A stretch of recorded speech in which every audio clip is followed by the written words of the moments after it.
Reverendo diácono, queridos irmãos e irmãs, fiquei muito feliz quando o Padre Fagner me convidou para celebrar este 6º dia da novena e foi para mim ocasião de recordar o início do meu ministério diaconal, No meu último ano de seminário, eu fui enviado para esta paróquia para poder ajudar nos finais de semana, ainda como seminarista, o padre William Martins, que ficou aqui 4 anos. E ao final daquele ano eu fui ordenado diácono na festa de Cristo Rei, no dia 22 de novembro de 2008. Então, o meu início como diácono foi aqui nesta paróquia, mas Nossa Senhora da Abadia continuou me acompanhando, porque logo depois, no mês de janeiro, acompanhei o padre William para a paróquia de Nerópolis, que então era uma paróquia só, paróquia São Benedito, e fui então como diácono para ajudá-lo lá e aguardava a ordenação sacerdotal. E durante aqueles meses, como diácono, pedi muito a Deus, pedi também a Nossa Senhora que, se fosse a vontade de Deus, eu pudesse ser ordenado na solenidade da Assunção de Nossa Senhora. E Nossa Senhora alcançou esta graça. Nosso Senhor me concedeu a graça de ser ordenado sacerdote na festa da Assunção de Nossa Senhora do ano de 2009. Naquele ano foi um domingo, 16 de agosto. E posso testemunhar que Nossa Senhora tem sido uma presença constante ao longo da minha vida sacerdotal. Nossa Senhora deu muitos sinais da presença dela, me acompanhando, me auxiliando ao longo desses anos.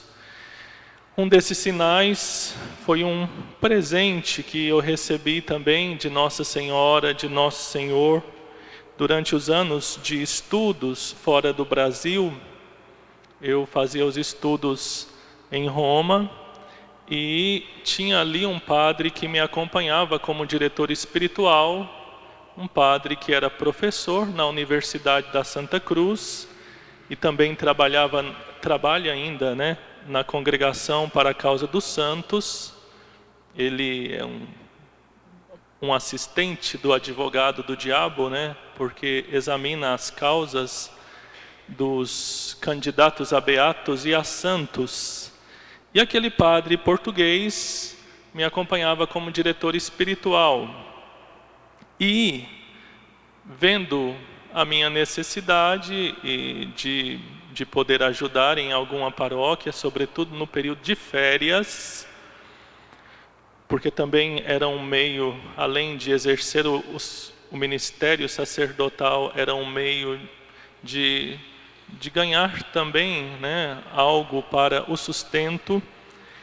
Ele conseguiu que um padre em Portugal me recebesse durante as férias, no meio do ano, depois também durante o Natal, o recesso de Natal, o recesso de Páscoa. E durante 2 anos eu fiquei indo naquela paróquia de Roma para Portugal, nesses períodos em que não tínhamos aulas. E o interessante é que esta paróquia onde eu fui recebido era da Diocese de Leiria Fátima. Era uma paróquia que ficava a 25 minutos do Santuário de Fátima. Então, tive a oportunidade de ir muitas vezes ao Santuário de Fátima e ali muitas vezes também pedi a Nossa Senhora graças que precisava para mim, para a minha vida, para os meus estudos, graças para as pessoas da minha família, as pessoas que me são caras e poderia testemunhar várias graças que Nossa Senhora me alcançou, né? E no final do ano passado, depois que eu já tinha voltado para o Brasil definitivamente, fui a Roma de novo para poder então fazer a defesa da tese doutoral. E tinha tentado ir primeiro ao Santuário de Fátima, mas as coisas caminharam de um modo que não foi possível programar a ida ao Santuário de Fátima. Então, eu viajei de Brasília para Lisboa, deveria logo pegar o avião de Lisboa para Roma, mas por circunstâncias quase que incompreensíveis, né, porque eu cheguei com muita antecedência no aeroporto de Lisboa, eu acabei perdendo o avião para Lisboa. Desculpa, eu acabei perdendo o avião para Roma. E quando eu tinha chegado ali no aeroporto de Lisboa, eu pensei, se eu perdesse o avião para Roma, eu iria para o Santuário de Fátima. Mas me parecia que não tinha sentido pensar aquilo, porque faltavam ainda mais ou menos 3 horas para o embarque. Mas como a fila foi tão grande, até passar pela imigração, depois, quando finalmente cheguei na outra parte do aeroporto, por um pouco de desatenção também da minha parte, quando cheguei para entregar a mala para o despacho, já haviam encerrado e aí não foi mais possível embarcar. E eu pensei, então vou para Fátima, e fui. Sem ter programado, passei mais uma semana ali em Fátima e coloquei nas mãos de Nossa Senhora aquela viagem para a Itália, a defesa da tese doutoral, porque na realidade ainda não estava definida qual seria a data da defesa do doutorado. E nem tinha certeza absoluta de que seria possível fazer essa defesa, porque tinha que voltar dentro de 3 meses, e se não fosse possível organizar o que faltava naquele tempo, então não poderia fazer a defesa, deveria voltar para o Brasil. Mas tudo se encaminhou. Depois que eu passei em Fátima e coloquei mais uma vez nas mãos de Nossa Senhora, ela cuidou de tudo.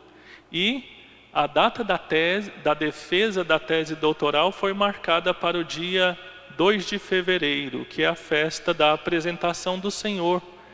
É uma festa de Nosso Senhor, mas também é uma festa de Nossa Senhora, porque foi ela quem apresentou Jesus no templo.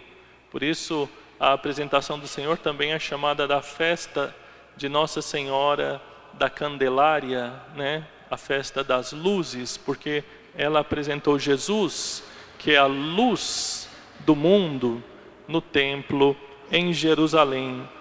Isto só para testemunhar um pouco de como Nossa Senhora está presente na nossa vida, como Nossa Senhora nos ajuda com a sua intercessão materna.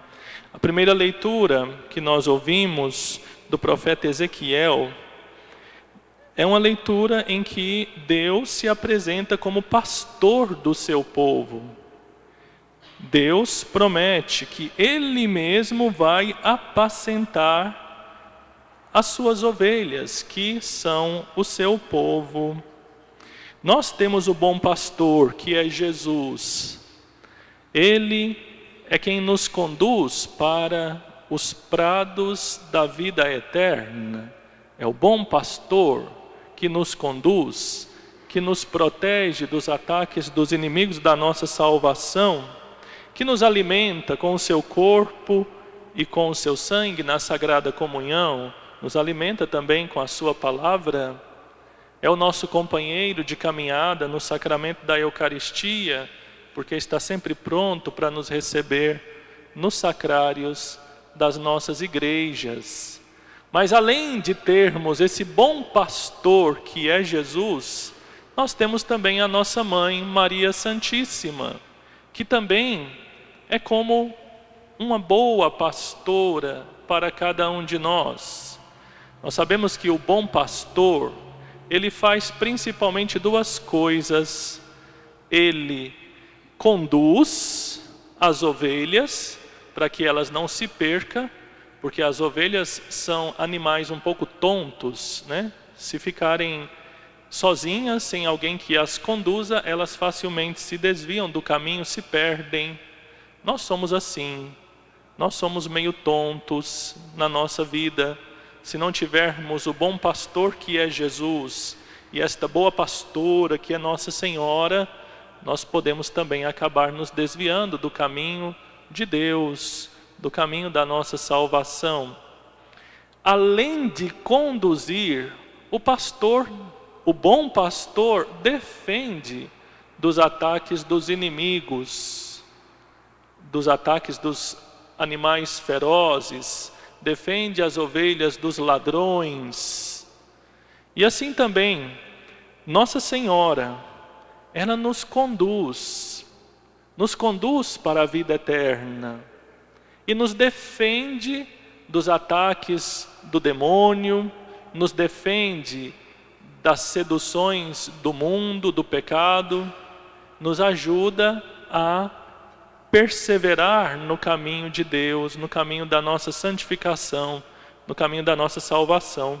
Foi isso que Nossa Senhora disse aos pastorinhos de Fátima.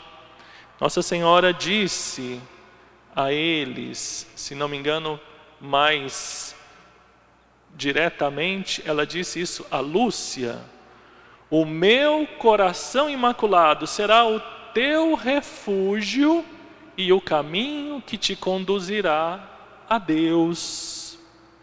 Então veja, é o refúgio que nos protege, o coração imaculado de Nossa Senhora. É realmente uma proteção para nós. Se nós temos devoção a Nossa Senhora, se nós confiamos na intercessão dela e pedimos a intercessão dela todos os dias, Nossa Senhora nos livra de muitas tentações. Vocês sabem que o inimigo não pode nos tentar se Deus não permite. E se Nossa Senhora intercede por nós, podemos ter a certeza que Deus afasta de nós o inimigo, o tentador, e não permite muitas vezes que o inimigo faça as ciladas que ele deseja para tentar nos afastar de Deus, da graça de Deus, do caminho da nossa salvação. Então o coração imaculado de Maria é o nosso refúgio e é o caminho que nos conduz a Deus. Jesus disse que Ele é o caminho, a verdade e a vida, e ninguém vai ao Pai senão por meio dEle. Nossa Senhora é o caminho que nos conduz a Jesus. Sempre que nós vamos a Nossa Senhora, ela nos leva ao seu Filho. Por isso ela pôde dizer: o meu coração imaculado será o teu refúgio e o caminho que te conduzirá a Deus.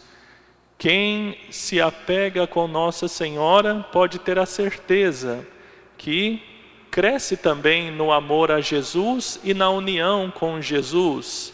Esse é o grande segredo da devoção a Nossa Senhora, que as pessoas muitas vezes não compreendem. Quanto mais amor a Nossa Senhora, mais amor a Jesus, porque ela é quem melhor nos ensina a amar Jesus, seu divino Filho. Quanto mais unidos com Nossa Senhora, mais unidos com Jesus, porque ela não tem outro interesse senão nos levar ao seu Filho, nos fazer viver cada vez mais unidos ao seu Filho. Então lembremos sempre destas palavras que Nossa Senhora mesmo disse: o seu coração imaculado será sempre o nosso refúgio e o caminho que nos conduz até Deus. Por isso nós precisamos buscar a cada dia uma verdadeira devoção a Nossa Senhora. A devoção a Nossa Senhora não consiste tanto nos sentimentos, não é? Não se trata tanto de nos emocionar quando pensamos ou falamos em Nossa Senhora. Os sentimentos também fazem parte da devoção, mas a devoção não se reduz aos sentimentos. A verdadeira devoção, ensinam os santos, consiste na imitação. Então, se queremos ser verdadeiramente devotos de Nossa Senhora, nós precisamos invocá-la todos os dias, através da oração, especialmente da oração do Santo Terço, que ela tanto pediu nas aparições de Lourdes e sobretudo de Fátima. Ela dizia: rezai o terço todos os dias, e ela prometeu que dará muitas graças para quem reza o terço todos os dias. Mas além de invocar Nossa Senhora a cada dia com confiança, nós precisamos também aprender com ela as suas virtudes. Primeiro, a sua humildade profunda. Como ela diz no Magnífica, o Senhor olhou para a humildade da sua serva. Não existiu no mundo criatura mais humilde do que a Santíssima Virgem Maria.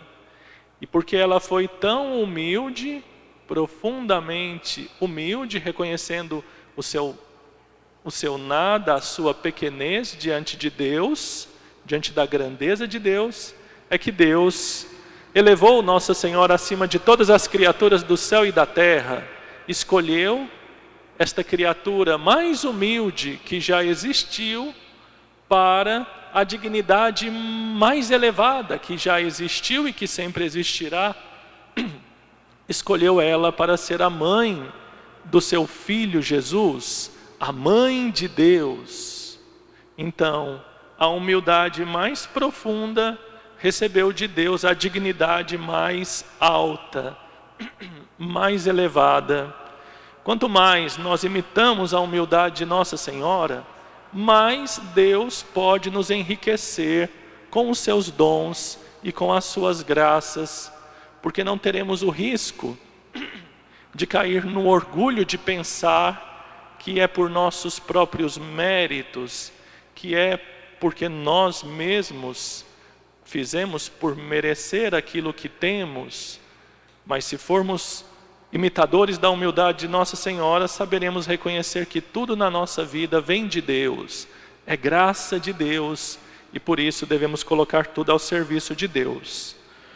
Mas junto com a humildade de Nossa Senhora, nós precisamos também imitar, de modo especial, a sua grande caridade, o seu grande amor a Deus e o seu grande amor ao próximo. Como é necessária esta virtude? É o primeiro mandamento, amar a Deus sobre todas as coisas, e por amor a Deus, amar também o próximo. Esses são os dois maiores mandamentos que resumem todos os outros. E nós precisamos aprender com Nossa Senhora a sua caridade ardente. O Evangelho de hoje é aquela parábola em que o dono de uma vinha vai contratando empregados, trabalhadores. Começa pelas 6 da manhã, depois às 9, ao meio-dia, às 3 da tarde e por fim, ao final da tarde, quando já o dia estava praticamente terminando. E no final do trabalho, o dono daquela vinha dá a mesma recompensa para todos, uma moeda de prata, que era o salário de um dia de trabalho. Representa a vida eterna. Todos aqueles que aceitam o chamado que Deus faz a amá-lo, a servi-lo, a viver em comunhão com Ele, fazendo a sua vontade, todos esses vão receber a vida eterna. Não importa se foi na infância, na adolescência, na juventude ou na velhice, que a pessoa se encontrou com Deus e começou a servi-lo. Se esta conversão a Deus foi sincera e a dedicação a Deus foi uma dedicação de todo o coração, Deus vai recompensar sempre com a vida eterna aqueles que abriram um coração a Ele. Mas Aqueles que tinham trabalhado mais horas ficaram contrariados, porque os que tinham trabalhado apenas a última hora do dia receberam o mesmo salário. É o pecado da inveja. A inveja é a tristeza pelo bem do outro. Por isso, é um pecado que vai diretamente contra a caridade. A caridade nos faz nos alegrar com o bem do outro. Como diz São Paulo, nós nos alegramos com os que se alegram e choramos com os que choram, porque participamos das alegrias e das tristezas dos outros como se fossem nossas. A caridade nos faz nos colocar no lugar do outro e nos alegrar pelo bem do outro. É isto que nós precisamos fazer sempre para viver a verdadeira caridade. Nos alegrar com o bem do outro. Lembrar que somos todos membros de um único corpo, que é a igreja. Somos todos filhos de Deus pelo batismo. Então, quando o outro recebe algum bem, alguma graça, isto é um bem para toda a igreja, é um bem para todos nós. E por isso deve ser motivo de alegria e nunca de tristeza, dessa tristeza que se chama o pecado da inveja. E por fim, nós precisamos aprender com Nossa Senhora também a sua fé. Nossa Senhora é exemplo de fé para nós. Bem-aventurada aquela que acreditou. Nossa Senhora acreditou nas promessas de Deus que foram feitas por meio do anjo. Nossa Senhora colocou toda a sua vida nas mãos de Deus. Ela não sabia ainda tudo o que iria acontecer. Por isso ela guardava tudo, meditando no seu coração, para poder assim ir compreendendo e fazendo a vontade de Deus. E ela soube dizer o seu sim, mesmo diante da cruz do seu filho. Ela sofreu profundamente com os sofrimentos do seu filho Jesus, mas repetiu o seu fiat, faça-se em mim, também aos pés da cruz, e uniu o sacrifício da sua própria vida, do seu coração de mãe, que sofria profundamente vendo a morte do seu filho, ao sacrifício de Jesus. E por isso ela é também chamada de corredentora, porque ela foi quem mais colaborou com Cristo na obra da redenção. A sua fé, que Nossa Senhora nos ajude a termos sempre uma fé verdadeira, não só quando as coisas vão bem, mas também nas dificuldades, nos sofrimentos, nas tribulações, que Nossa Senhora ajude a termos sempre uma grande confiança em Deus e a nos entregarmos sempre a Ele em todas as situações da nossa vida. Que Nossa Senhora interceda por nós, que ela nos ajude a sempre buscarmos nela aquele refúgio, aquele caminho que nos conduz a Deus, aquele grande exemplo para a nossa vida. Que assim seja. Louvado seja nosso Senhor Jesus Cristo. Para sempre seja louvado.